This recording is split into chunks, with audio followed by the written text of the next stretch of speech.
All right, Daz, man. I interviewed your dad here about 2 years ago, and he was just sharing stories about Ichiro and Frank Thomas and guys like that. Did you grow up hearing stories like about that as well? And what were some of your favorites? There was a lot of them. Man, one in particular.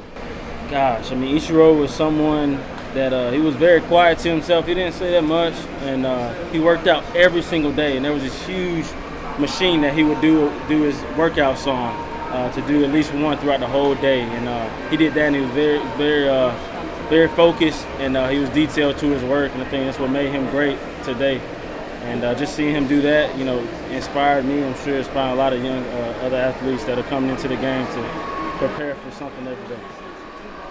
And to piggyback off some of those questions, just the Georgia pipeline.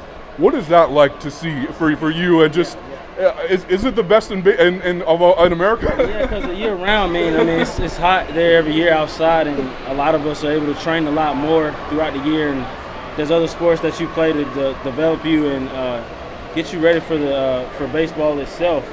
And I think that Georgia has a hotbed of players. I mean, if you look back to see what players went through the draft, there's a ton of them: Byron Buxton, Will Bisson, Tyler Stevenson, Law, me, Jamar Jones. There's a ton of them to name on hand, but I think that it's the place where a lot of tournaments are playing now for younger kids, 13 who are being seen by scouts, and that's to help them go into the draft for that next year.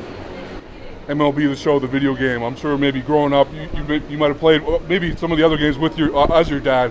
But to see yourself on the game, what do you think of your character? What did you think when you saw yourself? It's always cool, man. I debuted 4 years ago, going back towards the COVID year, and remembering that and being on the roster, man, and seeing my card was something special. I'm sure a lot of guys can say that for themselves, and to see your name on MLB The Show and be able to play with yourself as a character is always cool, and that's something to dream that everyone, a lot of us dream of, and it happens in the show, so it's cool.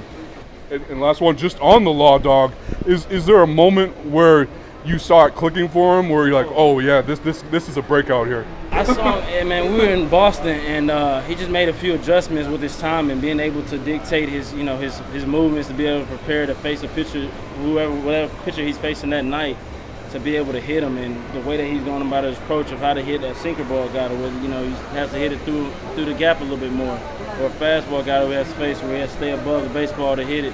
And the more at bats that he continued to gain, he started gaining a lot of confidence through that, and eventually, he adjusted. Guys, man, really appreciate the time, man. Keep the grind going. Appreciate it. Definitely.